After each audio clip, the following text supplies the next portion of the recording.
What's up, everybody? My name is Brascus, and welcome to Fable Fortune. This game was recently sent to me by, I guess it's Flaming Fowl Studios now, who I'm pretty sure used to be part of Lionhead Studios. Now, as many of you I'm sure are aware, Lionhead Studios is the creators of Fable, and they were closed by Microsoft not that long ago. And I guess just before they closed, they had this pet project they're working on, which was Fable Fortune. So there's a Kickstarter going on right now, and I encourage everyone to at least go check it out and take a look at it. I'm going to play it now and kind of show you the ins and outs of it. I do have I've got some coins that I've earned from playing this on my own. So I'm going to buy a couple of probably just buy one so you can see what it looks like when you open them up. And just sort of give you an introduction to the game. It should be pretty standard fare, if I'm being entirely honest, for some of you. Fable Fortune, as you're going to realize very fast here, is a CCG game, which is, well, CCG, collectible card game. I'm sure pretty much everyone on the planet now is more or less familiar with the game of Hearthstone, which was popularized by Blizzard. And since then, it's kind of started spawning a lot of games that are somewhat similar in nature. If you've been watching the E3 coverage this last week, in addition to Hearthstone, we have Fable Fortune, which was not at E3, but I'm showing it to you now. There was, I believe, Elder Scrolls Legends is another one. And I'm pretty sure there's one more that I'm already forgetting. Oh, Gwent. Although I don't know if Gwent is going to be traditionally CCG or if they're just making it a little more fleshed out. So, if you like collectible card games, I strongly encourage you to try it out. I'll give you my thoughts and opinions in a minute. Hold on. Excuse me. So, I'm just going to go to training and show you a normal one so I can walk you through the basics. Now, keep in mind, this is in alpha. It is a very early build of the game. A lot of the features aren't fully working yet. I've had the game crash on me several times, and I've tried going through a lot of these PvPs and special events. There's co-op challenges where you can fight a boss monster of higher health. I'm not sure what that is. I can't remember. A couple of these things. The ability to invite friends and view a friends list doesn't seem to be working right now. So, again, alpha build. Very, very early.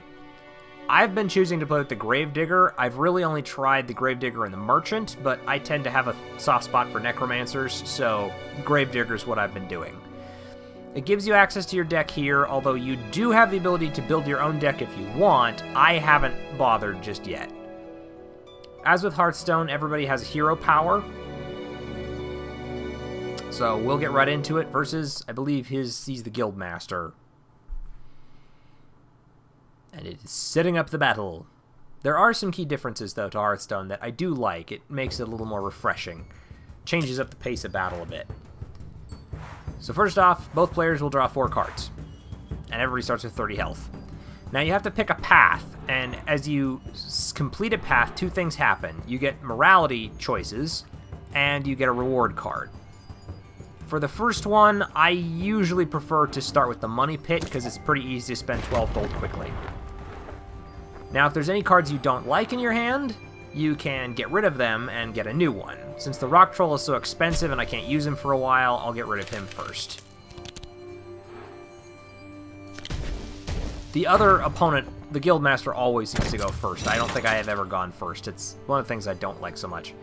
Now, you've got your gold down here, which is obviously what you use to summon the cards. Each card has a cost there in the top left. It also gives you a description of what the keywords do. In this case, Eulogy does something extra when you play it from your hand if a unit died this turn. Well, no units have died this turn, so no point there. So I'm going to start by playing him. And I'll do 1 point of damage to his guarding character. Now, because I want to spend gold and I don't want to leave myself open, I'm also going to spend 1 more and put him into a guard mode. That's one of the things that seems to be new. If you want to guard your hit points, you have to pay to do it. So you need to remember to manage all of your resources or you can get in trouble real quick. So now I have 4 points, and I'm going to bring out the Spike Caster, because I can promptly then do this, kill his bard, sacrifice my own guy, and get another unit in the process. I won't be able to attack the Guildmaster this turn, but that's okay. I really don't like that card. I gotta get rid of that thing fast. It's a bitch to deal with. So I could do Necroblast, but I'd rather save that. I've got a Stag Beetle for 5. Tough call. I don't really know what I'm going to do with this one. I do want him to die, though. But if I do all 4 of them, it still won't be enough. That sucks. Okay, well, I need it to die, and I want it to die fast, so we're going to do this first. Zombies! Another thing that this, I'm hoping, gets more information in the alpha is there's a lot of things you have to learn on your own. For example, it doesn't tell you that you can summon these guys and they have rush to attack immediately. It doesn't tell you on this card that a crumbling corpse dies. It doesn't tell you here either. You can summon a 1/1 crumbling corpse.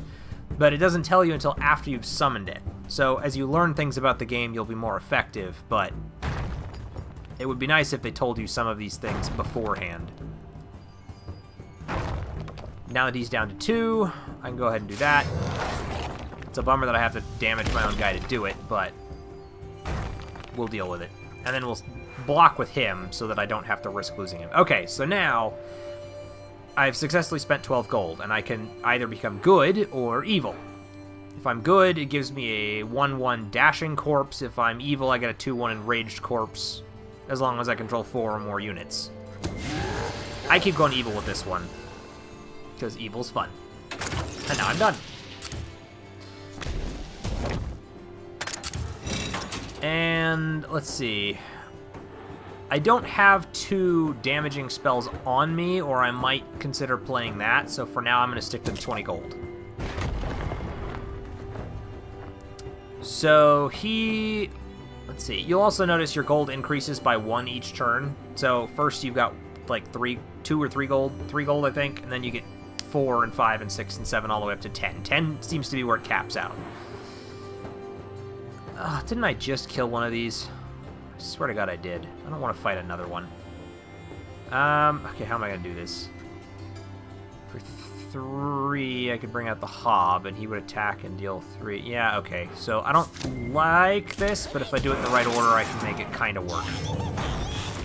That'll kill both of them, but I'll get another Shambling Corpse? Shambler. Then I'll scrap him to get that. Then I'll call out the Stinger and attack with the other Crumbling Corpse. And we're good. This guy's got a lot of high attack power cards, which I'm not thrilled with, but we'll make do.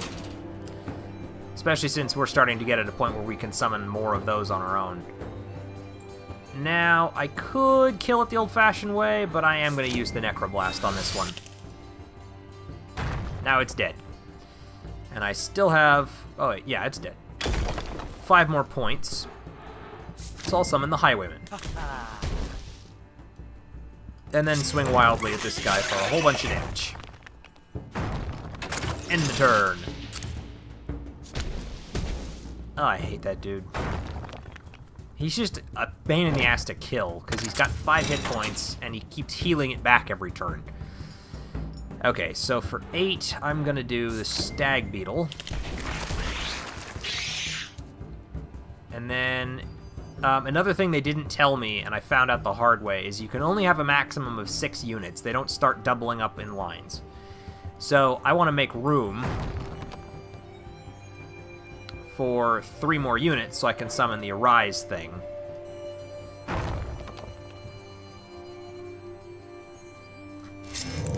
Which I've done, and I've damaged my own little guy. But that's okay. I probably actually should have used the corpses to do that instead of him, but it's too late now. And now that I've spent all that money, we're going to go evil again. And now I've got 2 of the 3 possible morality points. And this guy's in trouble.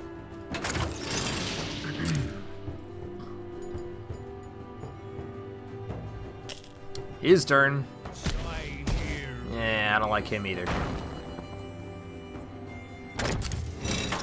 And again, I don't have 2 damaging spells, and most of my guys don't have more attack than they have health, unless they're really big. I guess he's got strength and health. She's got the same, and he's got more, but I'm gonna go with the spend 30 gold. Spend money! Oh good, the Scarecrow, I like him. So for 9, I'll go ahead and open with the Rock Troll. And then we'll spend 1 more to put him into the defense. And then he's got 6 health and 4 attack power, so if I attack with the wrong one, I don't want to lose him because he's worth a lot of damage. So I'll just have to kill both of them. And then swing away for 7 points. I can afford to sacrifice a few critters. Stench of Death. That one's a fun one. It's nasty, though, because it'll hit everything on the field, including both of us. All monsters and both players get hit with that. I have 10 now, so we're going to summon up the Crucible Contender and the Scarecrow. And then I will kill him with that guy. And win the game.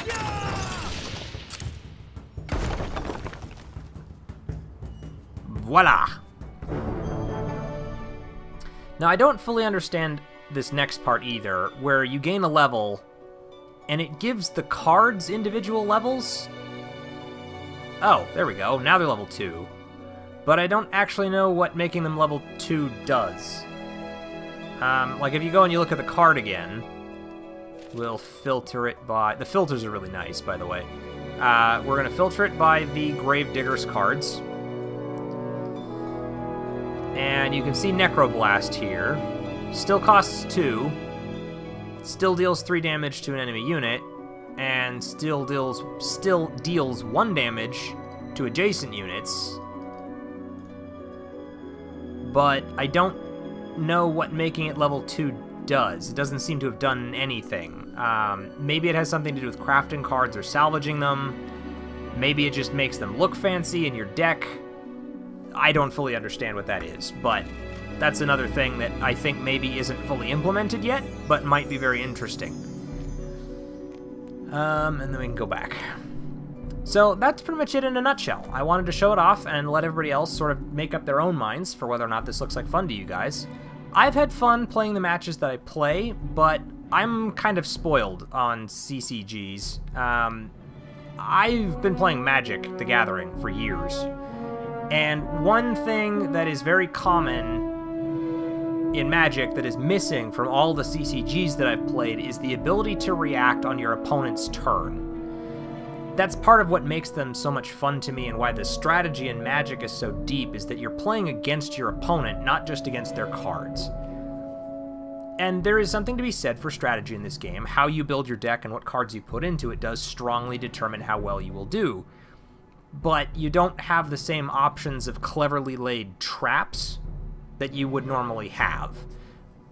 I mean, you kind of do and kind of don't, but I can't bait you into attacking me and then suddenly turn the tables, blow away half your army on your turn, and then leave you wide open for me to run in for the killing blow. Those are the kinds of things that I like about Magic. And from a game like Magic to go into Hearthstone, Fable Fortune, and looking at Elder Scrolls Legends, I feel the same thing going on here. They're just not quite as robust and in-depth as I want. So if you like Hearthstone and you like CCGs like it, you're going to love this game. I think it's great. I love the artwork. I did like the Fable games. I played through the second one at least 3 times because I wanted to see what all the endings were. And I did have fun with it, and it keeps a lot of the same style. I'm hoping they add sort of a campaign mode at some point, more than just the training missions.